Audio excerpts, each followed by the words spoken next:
Hi, my name is Femi. Yeah, welcome to my YouTube channel. Today I'll be showing you guys how to do a live drawing. In doing a live drawing, you can start your sketch from wherever that pleases you.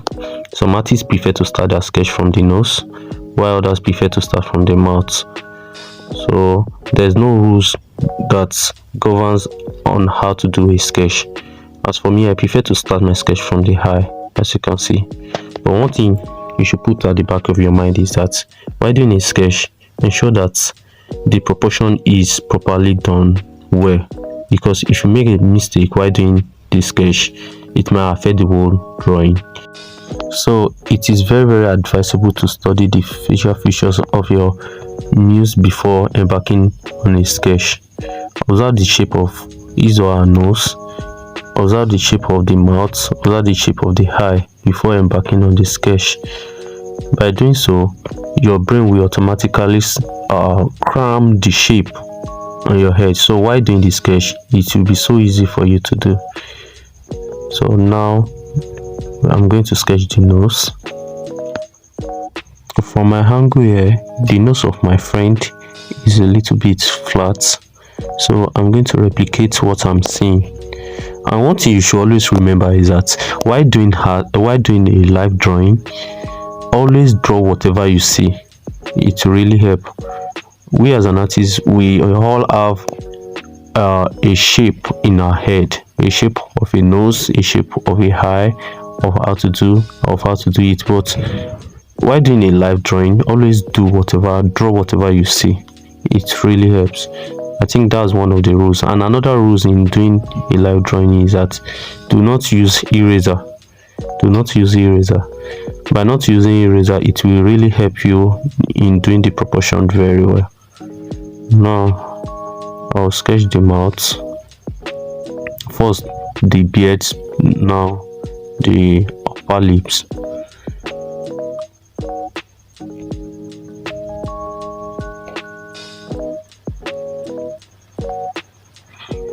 Now the lower lips is a little bit like a bow. I jokes a lot, don't mind me.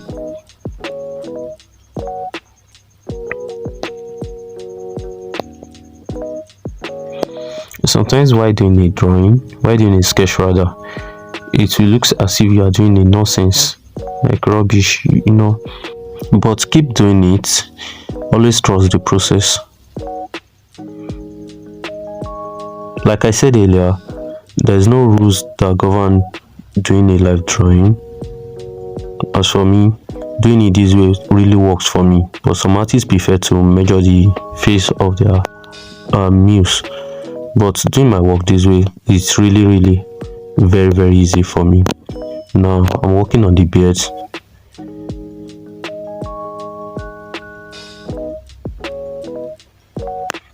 And while doing a live drawing, always ensure that you do not take your eye off from your muse, and ensure that whatever you are drawing, whatever you are sketching rather, sketch very fast. It really helps. And also, again, do not use eraser. I repeat, do not use eraser while doing this sketch, and always be very fast. It really helps. It's just like magic.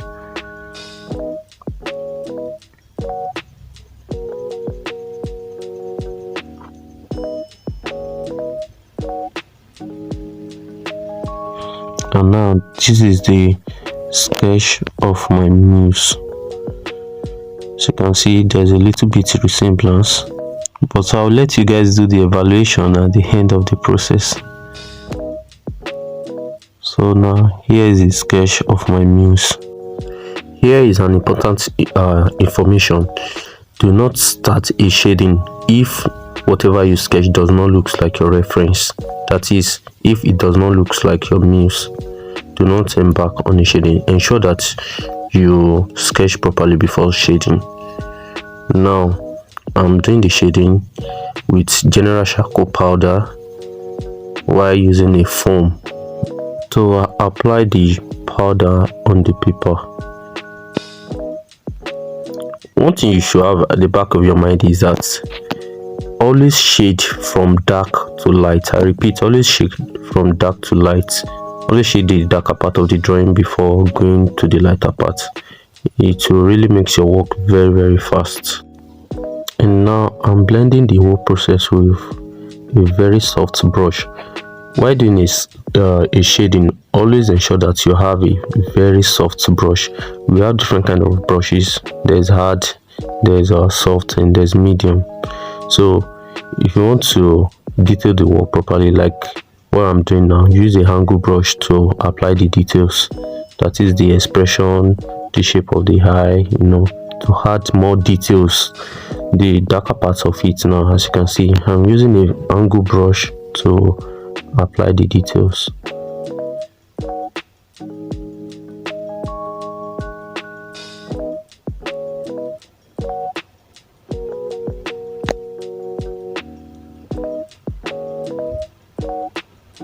Now at this point it looks as if you are doing a rubbish, but always trust the process.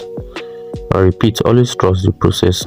Just keep doing it, but while doing it, ensure that you put the tonal value of the face into consideration. Now I want to create highlights. So in creating the highlights, I'm using HP eraser. The traditional pencil eraser, very good for creating highlighting. Now, as we all know, we usually have highlights on the forehead, the nose, the cheek, the upper lips, the lower lips, and the chin. So that's what I'm trying to create right now, as you can see.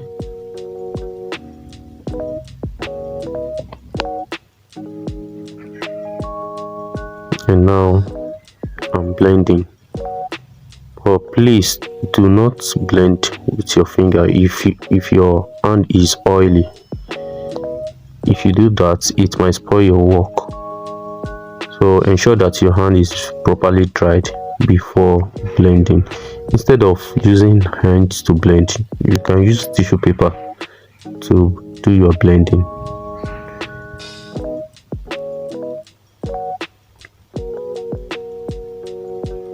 Now the eyeballs.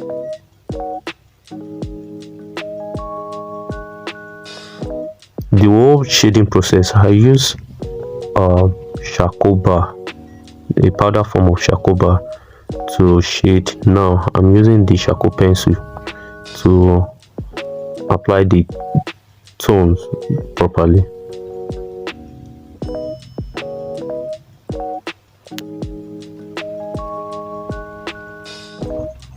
Let me quickly talk about my shading techniques. I prefer using foam to apply powder charcoal on the paper. Although what works for me might not work for the artist. Always put that at the back of your mind. Always do what works for you. For me, using foam, it helps in spreading the charcoal very well on the paper, and while blending, I really do not need to stress myself because it is smooth already, unlike shading directly with pencil. Now let's work properly on the lips. In doing a live drawing, if you do not get the lips properly, it might make your works not to look like whoever you are drawing. So the lips is very important. Also the nose, very important, and of course the eye also. Now I'm trying to apply the mustache with a general charcoal pencil, and the under beards too with a general charcoal pencil. As you can see, the general charcoal pencil. And while doing it, always look at whoever you are drawing, that is your muse. Always do it properly. Now to create highlights, I'll be using traditional eraser and also Tombow eraser to create highlight on the lips.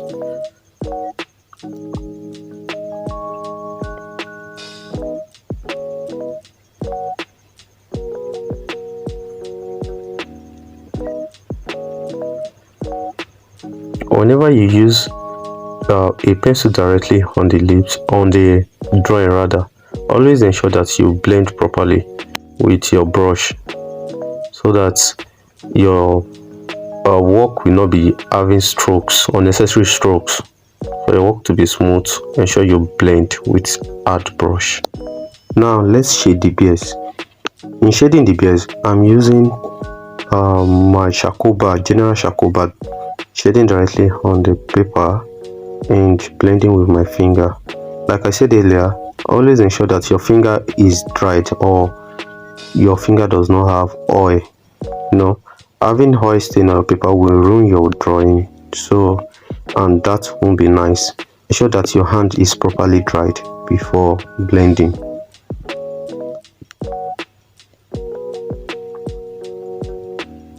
Now let's shade the dread also. I'm shading it directly with charcoal bar. Mind you, if you are looking for where to get a charcoal bar, you can get it in any art store around. Also at Peter Fleming art store. It's a very common charcoal pencil. The next step is drawing the hair properly with charcoal pencil. The brand I'm using is General Charcoal Pencil and Chipboard paper, while the highlighting material is the traditional eraser and Tombow eraser. And what I use in blending are my finger, tissue paper, and of course the foam, as you can see.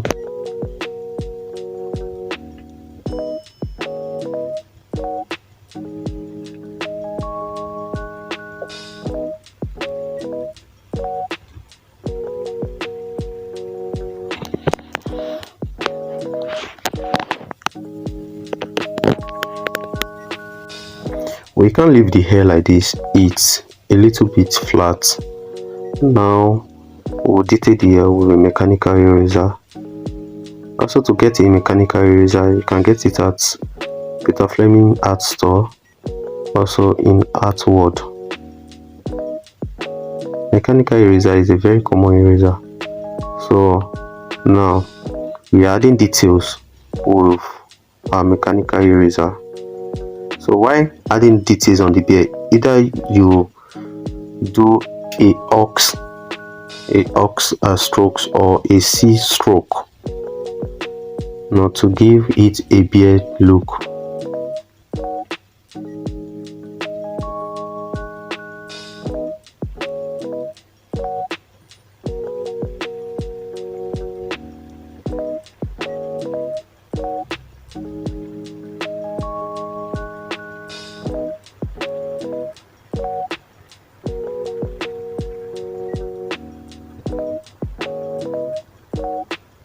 Now I'm doing the final detailing with my Tombow eraser to create the highlights, and also of course with my general charcoal pencil to create the final highlights on the beards. Thank you so much for viewing my videos. I really appreciate. And to encourage me, please like and subscribe to my channel. This is actually my first video on YouTube, and I really need your encouragement not to do more. Thank you so much, and I really appreciate you guys. Thanks a lot. I'll be in the comment section to answer various kind of questions you feel like asking. Thanks a lot. And if you are wondering why my accent is like this, I'm from Nigeria, and of course I'm a Yoruba guy. It's my mother's tongue. Thank you so much. Thanks a lot.